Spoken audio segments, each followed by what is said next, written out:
Hello friends, स्वागत है आप सभी का आपके अपने YouTube channel Dhawan study point के अंदर। दोस्तों, जैसा कि आप सभी को पता है, आपका एसएससी सीएचएसएल 2019 का आपका प्री हो चुका है, आपका डेस्क्रिप्टिव हो चुका है। अब आपको उसका वेट है टायर 3, यानी कि हम लोग स्किल टेस्ट यानी कि टाइपिंग हम लोग यहाँ पर कह सकते हैं। तो टाइपिंग के लिए काफ़ी सारे स्टूडेंट ऐसे हैं जिन्होंने अभी तक तैयारी स्टार्ट नहीं की है, क्योंकि उनके मन में ये डाउट है कि क्या सर हमारा फाइनल सिलेक्शन होगा या फिर नहीं होगा, क्या हम लोग टाइपिंग की तैयारी करें या फिर नहीं करें, हमारे प्री में इतने मार्क्स आ रहे हैं, हमारे डेस्क्रिप्टिव हमारा थोड़ा सा बिगड़ गया था तो हमारे कितने मार्क्स आ सकते हैं।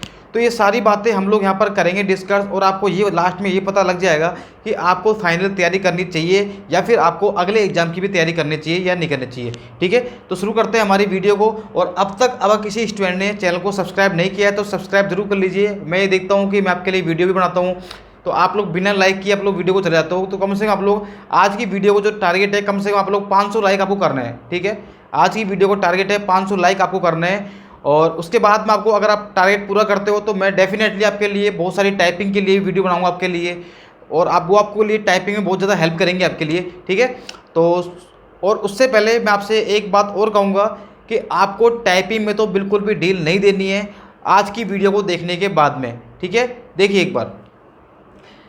तो सबसे पहले हम लोग बात करते हैं एसएससी सीजीएल 2018। आपको पता होगा इसमें समथिंग इतनी वैकेंसी थी, मैं फिक्स नहीं बता रहा हूँ, लेकिन इसके आसपास ही वैकेंसी थी, 11,271 के आसपास आपकी वैकेंसी थी। और इसका रिजल्ट जो है वो डिक्लेयर हो चुका है, यानी कि ये सारे के सारे स्टूडेंट हैं उनको जो है वो अब जॉब मिल चुकी है। 11,271 स्टूडेंट ऐसे थे जिनको जॉब मिल चुकी है। और आपको मैं बता देता हूँ कि कम से कम इन स्टूडेंट के अंदर से, कम से कम बताऊँ आपको मैं, तो ज़्यादा भी नहीं तो कम से कम 5 से 6 हज़ार, 5 से 6 के यानी कि 6,000 स्टूडेंट ऐसे होंगे जिन्होंने एसएससी सीएचएसएल 2019 का भी एग्ज़ाम दिया होगा।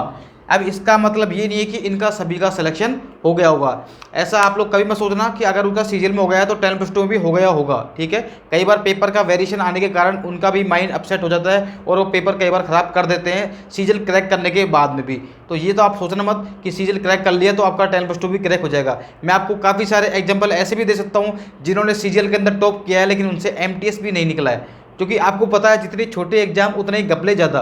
ठीक है, तो ये हमारी सेंट्रल गवर्नमेंट की थोड़ी स्कीम रहती है कि जितना बड़ा आपका एग्जाम है उसके अंदर हल्का सा आपकी चीटिंग जो है वो कम होती है। जितने लेवल आप लोग नीचे गिरते जाओगे आपका लेवल गिरता जाएगा, स्टैंडर्ड गिरता जाएगा। ग्रेजुएशन से 12th पे आओगे, 10th पे आओगे, तो जितना लेवल गिरेगा उतनी ही आपकी जो है उसमें फर्जीवाड़े, उसके अंदर चीटिंग, सारे के सारे जो हैं मतलब उसमें भर जाते हैं, सारे सारे चीटर्स घुस जाते हैं उसके अंदर। ठीक है, ये आप खुद देखना एक बार, या आपको पता भी होगा। अगर हम बात करते हैं एसएससी सीपीओ की, तो सीपीओ के अंदर लगभग जो है, देखिए आप लोग डीवी के लिए बुलाए गए थे 2557 और 1550 प्लस स्टूडेंट ऐसे हैं जिनको फाइनली जॉब मिल चुकी है। ये क्या है, जॉब वाले बंदे भैया भी, अब इनको जॉब मिल चुकी है। अब ये तो आपको पता है कि सीजीएल वाला बंदा कभी भी 10+2 में तो नहीं आएगा, नहीं आएगा, नहीं आएगा। ठीक है, और आ रहा है तो वो बहुत ही बड़ी बेवकूफ़ी कर रहा है, वो दूसरों के भविष्य के साथ खिलवाड़ कर रहा है। ठीक है, तो मैं तो यही कहूँगा जिनका सिलेक्शन हो चुका है इनका और इनका, अब मैं 1550 में से ऐसे मान लेता हूँ कि कम से कम, ज़्यादा भी नहीं तो 600 से 700 के आसपास ऐसे स्टूडेंट होंगे जिन्होंने एसएससी सीएचएसएल 2019 का एग्ज़ाम दिया होगा और उनका पेपर अच्छा भी गया होगा। इसमें से मान लेते हैं हम लोग 400 मान लेते हैं। ठीक है, मैं इसमें से मान लेता हूँ कि 400 स्टूडेंट ऐसे थे जिनका एग्ज़ाम अच्छा गया था और वो डीवी के अंदर भी जाएंगे। इन 5-6 हज़ार में से मैं मान लेता हूँ कम से कम 3,000 तो स्टूडेंट ऐसे होंगे जिनको 10+2 में बहुत अच्छे मार्क्स होंगे और वो जॉब भी लेके जाएंगे। ठीक है, लेकिन मैं आपसे यही बात करूंगा कि वो स्टूडेंट जिनका सिलेक्शन हो चुका है, प्लीज़ आप लोग एसएससी 10+2 में ना घुसें, किसी की लाइफ ख़राब मत करें, क्योंकि किसी की, आपके लिए तो वही छोटी सी जॉब है, आपके पास तो सीजीएल की जॉब है और आपको लगेगा यार 10+2 क्या जॉब है, चलो डीवी दे आते हैं हम लोग, हमारा नाम होगा कि हमने एग्जाम पास किया है, सीजीएल का पास किया है, 10+2 का पास किया है, सीपीओ का पास किया है। लेकिन दोस्तों ध्यान रखना, अगर आप लोग एग्ज़ाम दे दिए हैं अच्छी बात है, कोई दिक्कत नहीं है, आप भी बता सकते हो कि मैंने प्री क्लियर कर लिया, डेस्क्रिप्टिव क्लियर कर लिया, लेकिन आप लोग डीवी में प्लीज़ मत जाइएगा। आप लोग हो सके तो टाइपिंग में मत जाना आप लोग। ठीक है, उससे फ़ायदा उन स्टूडेंट को होगा जिन्होंने वास्तव में इसकी तैयारी कर रहे हैं और जिनके वास्तव में बिल्कुल भी जॉब नहीं है, जॉबलेस स्टूडेंट है, उन बेचारों को जॉब मिल जाएगी। क्योंकि काफ़ी सारे स्टूडेंट ऐसे होते हैं तो गांव से आकर सिटी में रहते हैं, रूम का किराया देते हैं, कोचिंग की फीस देते हैं और उसके बाद 3-4 साल से लगातार तैयारी करते रहते हैं, लास्ट में वो 1 नंबर से 2 नंबर से रह जाते हैं। तो उन स्टूडेंट के हित के लिए मैं बात कर रहा हूँ। तो प्लीज़ कम से कम अपने लिए नहीं, अपनी थोड़ा सा जो अपने अंदर एटीट्यूड आ जाता है कि मैंने सीजीएल पास कर लिया है तो मैं ये भी एग्जाम पास कर लूँगा। मुझे पता है आपके अंदर वो कैपेसिटी है, आप सीजीएल पास कर सकते हो, सीपीओ पास कर सकते हो, तो डेफिनेटली आप लोग सीएचएसएल भी पास कर सकते हो, आप लोग एमटीएस भी पास कर सकते हो। लेकिन मैं आपसे यही कहूँगा कि आपके अंदर कैपेबिलिटी अच्छी पोस्ट के लिए है तो नीचे वाली पोस्ट को ख़राब बिल्कुल ना करें, ठीक है। उससे आपको जो नीचे वाले स्टूडेंट वाले हैं 10+2 वाले, उनकी बहुत अच्छी दुआ मिलेगी, उनके माँ बाप की आपको दुआ मिलेगी, क्योंकि हर माँ बाप का सपना होता है कि उसका एक बेटा एक अच्छी गवर्नमेंट जॉब मिल सके, ठीक है। तो मैं उससे यही स्टेट करूँगा कि कम से कम जिनका सिलेक्शन हो चुका है वो स्टूडेंट ना जाएंगे ना, तो वैकेंसी चाहे बढ़े ना बढ़े लेकिन कट ऑफ पर हल्का सा असर तो आएगा ही आएगा इससे, क्योंकि लास्ट मेरिट में एक एक नंबर पे काफ़ी बहुत डिफरेंस आ जाता है, आपको पता होगा। पॉइंट नंबर से भी रहते हैं, 0.2 नंबर से 0.5 नंबर से भी लोग स्टूडेंट रह जाते हैं, ठीक है। तो हम बात करते हैं, अगर ये तो हो गया सीपीओ की बात, और आपको पता होगा कि अभी भी आपका सीजीएल 2000 कौन सा वाला, सॉरी सीएचएसएल, हाँ मैं तो भूल ही गया। इसके अंदर अगर बात करता हूँ, इसको मैं वैकेंसी के ऊपर यहाँ लिखता हूँ, ये वैकेंसी कहाँ की है बताओ, ये वैकेंसी 4755 जो वैकेंसी है लगभग इसके आसपास वैकेंसी है, ये आपके एसएससी सीएचएसएल 2019 के अंदर है, ठीक है। लेकिन मैं बात कर रहा हूँ एसएससी सीएचएसएल 2018, आपको पता होगा अभी भी इसका रिजल्ट बाकी है, यानी कि अभी भी इसकी प्रोसेस क्या है चल रही है अभी तक, ठीक है। और इसके अंदर भी काफ़ी अच्छी वैकेंसी है, इस बार से तो ज़्यादा ही है इसके अंदर, ठीक है, थी मतलब। तो इसकी मैं बात कर रहा हूँ, तो अगर ये भी इसका भी रिजल्ट आपका इससे पहले आ जाता है, और मेरे हिसाब से आएगा ही आएगा, ठीक है, डीवी से पहले 2019 का डीवी होगा, उससे पहले इसका रिजल्ट आ जाएगा। अगर ये स्टूडेंट भी सिलेक्शन हो जाता है तो मान के चलिए 2 से 3 हज़ार पोस्टें आपकी यहाँ से भी बच जाएंगी, अगर वो स्टूडेंट डीवी में नहीं जाते हैं तो आप खुद देखिए यार, इतनी बेरोजगारी बढ़ रही है। आपको पता होगा कि लॉकडाउन के अंदर लोगों के पास खाने के लिए पैसे नहीं है, इतनी बुरी कंडीशन है, रेंट देने के लिए पैसे नहीं है, जयपुर में मतलब सर्वाइव करना बहुत मुश्किल पड़ रहा है। तो मैं आपसे यही कहूँगा कि जिनका सिलेक्शन हो चुका है, जिनको जॉब मिल चुकी है ना, तो प्लीज़ वो जॉबलेस स्टूडेंट की थोड़ी सी परवाह करें, जो जॉबलेस है ना उनके बारे में थोड़ा वो सोचे, और कम से कम जो नीचे वाली पोस्ट है उनके लिए वो अप्लाई ना करे, उसके डीवी में ना जाए वो, ठीक है। मैं सभी से रिक्वेस्ट ये कर रहा हूँ बस, क्योंकि मुझे पता है स्टूडेंट की क्या फीलिंग होती है, क्योंकि मैं भी एक स्टूडेंट रहा हूँ, मैं भी जॉबलेस रहा हूँ। लेकिन अभी तो मैं अनअकैडमी से जॉब से मेरे पास तो पैसा आ रहा है, लेकिन जो स्टूडेंट ऐसे हैं जिनके पास कुछ भी नहीं है, जॉब भी नहीं है, कुछ भी नहीं है, हाँ अगर आपको लगता है कि मैं अच्छी पोस्ट ले सकता हूँ तो सीजीएल के अंदर जाइए, फिर आप लोग 4600 पीरियड की आप लोग अगली सीजीएल 20 के लिए तैयारी कीजिए और इंस्पेक्टर वाली पोस्ट लीजिए, कोई दिक्कत नहीं है। लेकिन अगर आपका सिलेक्शन अच्छी पोस्ट पे हो चुका है तो नीचे वाली पोस्ट तो आपको घुसना ही नहीं है बिल्कुल ही। वो पोस्ट तो आपके फ्रेंड के लिए, आपके रिलेटिव के लिए, आपके सारे के सारे भाई बंधु हैं जो एसएससी की तैयारी करते हैं, उनके लिए आप लोग छोड़नी पड़ेगी आपको, ठीक है। और ये मैं आपसे रिक्वेस्ट कर रहा हूँ सभी स्टूडेंट की तरफ से, ठीक है। तो इस वीडियो को आप लोग इतना शेयर कर देना कम से कम, ताकि लोगों को पता लगे कि यार वास्तव में रियलिटी है कि बेरोजगारी खत्म कैसी होगी। बेरोजगारी खत्म ऐसे नहीं होगी कि हम लोग एग्जाम दे रहे हैं, भाई बेरोजगारी बढ़ क्यों रही है। आपको पता है एसएससी के अंदर सबसे ज़्यादा बेरोजगारी क्यों बढ़ रही है, क्योंकि होता क्या है कि हम लोग सीजीएल का एग्ज़ाम दिया हमने 18 वाला, वो सीजीएल का भरेगा, वो सीपीओ का भरेगा, वो 10+2 का भरेगा, एमटीएस का भरेगा, आईबी का भरेगा, जितने भी एग्जाम आएगा एनटीपीसी का भरेगा, और वो क्या करता है सारे के अंदर डीवी के अंदर जाएगा। फिर सीजीएल 18 का रिजल्ट कब आएगा, 2020 के अंदर आता है, 21 में, सॉरी गलती कर दी मैंने, 21 में रिजल्ट आता है।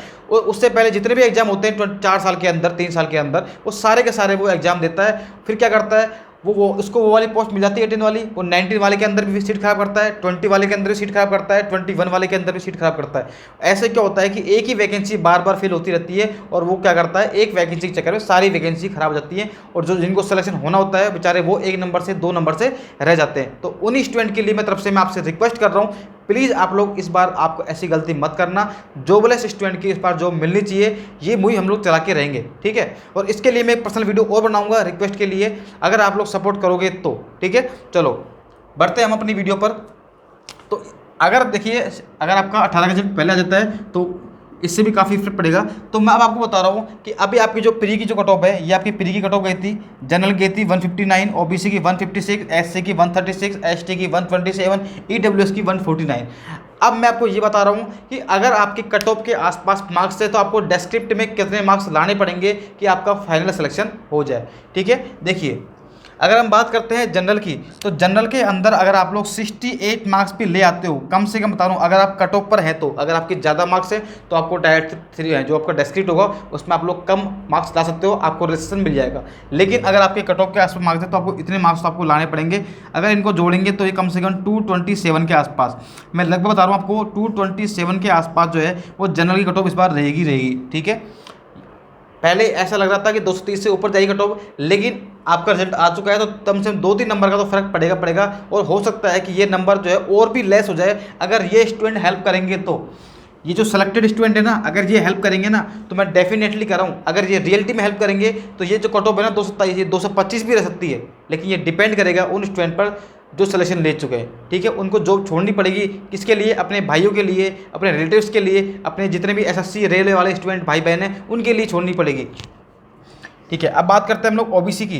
तो ओबीसी में अगर आप लोग नंबर ले आते हो कितने, 68, तो कट ऑफ आपकी बनती है 223 के आसपास। ये कट ऑफ और भी कम हो सकती है, डिपेंड करेगा ये स्टूडेंट रुकते हैं या नहीं रुकते। ठीक है, लेकिन एससी की बात करते हैं तो एससी के अंदर देखिए, अगर आपके कट ऑफ के आसपास मार्क्स आ रहे हैं तो आपका 68 से काम नहीं चलेगा, क्योंकि आपको पता होगा कि एससी एसटी इनमें काफ़ी सारे स्टूडेंट ऐसे होते हैं जो जनरल भी फाइट करते हैं। इसलिए इसमें क्या होता है कि टायर 2 के अंदर डिफरेंस ज़्यादा क्रिएट होता है, फाइनल वैलिड के अंदर ज़्यादा डिफरेंस क्रिएट होता है। तो आपको अगर आपके 75 मार्क्स लाते हो तो ही आप लोग जो है वो कट ऑफ पर पहुंच पाओगे, आप लोग फाइनल सिलेक्शन तक आप लोग पहुंच पाओगे। यानी कि 211 अगर आपके नंबर बन जाते हैं तो डेफिनेटली आपका सिलेक्शन होने के चांस पूरे रहेंगे। ठीक है, अगर हम बात करते हैं एसटी की, तो एसटी के अंदर और डिफरेंस भी आ सकता है 75-76 के आसपास, 203 के आसपास जो है वो कट ऑफ रह सकती है किसकी, एसटी कैटेगरी की। लेकिन हम बात करते हैं ईडब्ल्यूएस की, तो ईडब्ल्यूएस को लाने पड़ेंगे कम से कम 70 मार्क्स।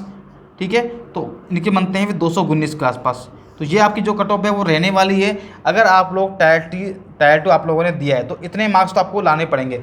ये तो उन स्टूडेंट के लिए जो कट ऑफ के आसपास है। अगर आपके कट ऑफ से आसपास ज़्यादा मार्क्स हैं तो डेफिनेटली आपके जो ये आपका जो ये वाले हैं डिस्क्रिप्टिव वाले मार्क्स, ये आपके डेफिनेटली क्या होंगे, डिक्रीज हो जाएंगे। जैसे मैं बात करता हूँ जनरल की, मान लीजिए आपके नंबर आ रहे हैं यहाँ पर 178, अगर आपके 180 मान लीजिए आप लोग, अगर आपके 180 मार्क्स आ रहे हैं जनरल कैंडिडेट के अंदर, तो उसको डिस्क्रिप्टिव में बहुत कम नंबर लाने पड़ेंगे। कितने नंबर लाने पड़ेंगे? आप 227 में से माइनस कर लीजिए, कितने बचेंगे बताओ, 47। तो यानी कि अगर वो पासिंग मार्क्स यानी 50 के आसपास नंबर लाता है तो भी वो फाइनल सिलेक्शन ले जाएगा। लेकिन वो डिपेंड करेगा कि प्री के अंदर उसके कितने मार्क्स आए। मैंने अभी ये डेटा वो लिया है कि उनके अगर प्री की कट ऑफ भी पास करते हैं तो भी वो फाइनल सिलेक्शन ले सकते हैं, अगर वो इतने मार्क्स डेस्टिनेटिव में ले आते हैं तो।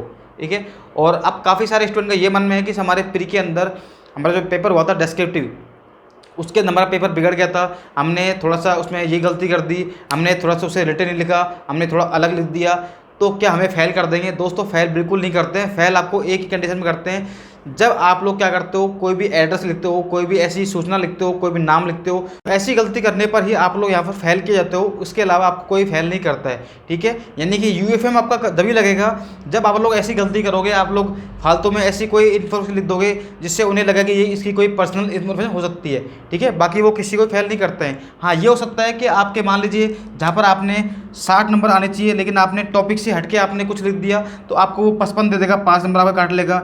या आपने मान लीजिए आपने टाइटल नहीं लिखा, या फिर आपने मान लीजिए अपना जो लेटर था उसके अंदर आपने थोड़ी सी जो उसका फॉर्मेट था उसमें गड़बड़ कर दी, या फिर उसके कंटेंट के अंदर आपने अलग हटके लिख दिया, तो वो 3-4 नंबर आपको काट लेगा। बाकी वो फेल नहीं करता है इस कंडीशन में। ठीक है, फेल बिल्कुल नहीं करते वो, फेल पास तो आपको कर ही देंगे आपको कम से कम, चाहे आप कितना ही गलत लिख के आओ। ठीक है, बस उससे थोड़ा सा मिलता जुलता होना चाहिए आपका। तो आई होप ये वाली वीडियो आपको पसंद आई होगी। अगर पसंद आई है तो इसको शेयर जरूर करना, और खासकर उन दोस्तों के साथ में जरूर शेयर करना जो इन्होंने ये CGL CPO और ये आने वाला कौन सा 18 वाला CGL 10+2 ये एग्जाम दिया है। ठीक है, और उनसे बोलना कि आपको डी में नहीं जाना है, आपको कम से कम आपको वो जॉब उन स्टूडेंट को मिल जाए जिनको वास्तव में इसकी ज़रूरत है।